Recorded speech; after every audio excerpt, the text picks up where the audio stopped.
നമസ്കാരം. Raf talk ഫുട്ബോളിലേക്ക് അവർക്കും സ്വാഗതം. 2025 പോയി മറയുകയാണല്ലോ. അതായത് 2025-26 സീസണിൻ്റെ പകുതിയും കഴിഞ്ഞു. പ്രീമിയർ ലീഗിൽ ഇതുവരെ ഈ സീസണിൽ മികച്ച പ്രകടനം നടത്തിയ താരങ്ങളെ വെച്ചുകൊണ്ടൊരു ടീം ഓഫ് ദി സീസൺ ഉണ്ടാക്കിയാൽ അതിലാരൊക്കെ ഉണ്ടാകും? ഇപ്പോൾ ഫ്ലാഷ് സ്കോറിൻ്റെ റേറ്റിംഗ് വെച്ചുകൊണ്ട് സ്കോർ 90 ഒരു ടീം ഓഫ് ദി സീസൺ അവതരിപ്പിക്കുന്നു. അതിലാരൊക്കെയാണെന്ന് നോക്കാം. ഗോൾ കീപ്പറായിട്ട് റോബിൻ റോയ്ഫ്സ് ആണുള്ളത്. ഡച്ച് താരം, സണ്ടർലൻഡിൻ്റെ താരം. 7.1 അദ്ദേഹത്തിൻ്റെ റേറ്റിംഗ് കൊടുത്തിരിക്കുന്നത്. ഡിഫൻസിൽ നോക്കുമ്പോൾ ഒഴിയിലി, മാഞ്ചസ്റ്റർ സിറ്റിയുടെ ഒഴിയിലി 7.2 റേറ്റിംഗ്. ആഴ്സണലിൻ്റെ ഗബ്രിയേൽ 7.5 റേറ്റിംഗ്. പിന്നെ ബെല്ലാഡുണ്ട്, സണ്ടർലൻഡിൻ്റെ താരം ഡാനിയൽ ബെല്ലാഡ് 7.4 റേറ്റിംഗ്. പിന്നെ ചെൽസിയുടെ ജെയിംസ് ഉണ്ട് 7.2 റേറ്റിംഗ്.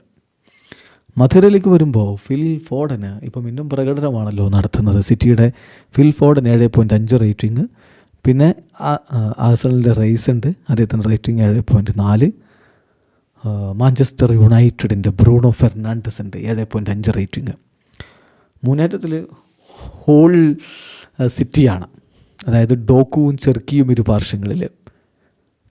ഡോക്കുവിൻ്റെ റേറ്റിംഗ് 7.2, ചെർക്കിയുടേത് 7.5. ഗോളടിക്കാൻ സാക്ഷാൽ എർലിംഗ് ഹാലൻഡ് 7.4 റേറ്റിംഗ്. സോ ഇതാണ് ടീം ഓഫ് ദി സീസണായിട്ട് അവതരിപ്പിക്കുന്നത്. അതിൽ ശ്രദ്ധിക്കേണ്ട കാര്യം സിറ്റിയുടെ ഒരു ആധിപത്യമാണ്. സിറ്റിയിൽ നിന്ന് ഈ ഒരു സ്ക്വാഡിൽ നമുക്ക് കൃത്യമായിട്ട് കാണാൻ പറ്റും 5 താരങ്ങൾ ഉൾപ്പെടുന്നു. അതേസമയം ഇപ്പോൾ ഒന്നാം സ്ഥാനത്ത് കുതിക്കുന്ന ആഴ്സണലിൽ നിന്ന് 2 താരങ്ങളാണുള്ളത്. യുണൈറ്റഡിൽ നിന്നാവട്ടെ ഒരാളേ ഉള്ളൂ, ബ്രൂണോ ഫെർണാണ്ടസ്. സണ്ടർലൻഡിൽ നിന്ന് 2 പേരുണ്ട്, എന്നാൽ ചെൽസിയിൽ നിന്ന് ഒരാൾ. ഇതാണ് ടീം ഓഫ് ദി സീസണായിട്ട് അവതരിപ്പിക്കുന്നത്.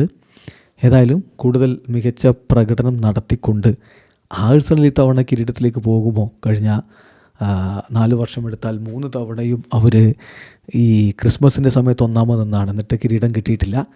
ഇത്തവണ എന്ത് സംഭവിക്കും കാത്തിരുന്ന് കാണാം. അതല്ല, സിറ്റി ഇപ്പോൾ നല്ല കത്തിക്കലാണ്. ആ കത്തിക്കലങ്ങ് കത്തിപ്പടർന്ന കിരീടത്തിലെത്തുമോ? വീഡിയോ അവസാനിക്കുന്ന ഫുട്ബോൾ ലോകത്തെ കൂടുതൽ വിശേഷങ്ങളുമായി റാഫ് ടോക്സ് എത്താം.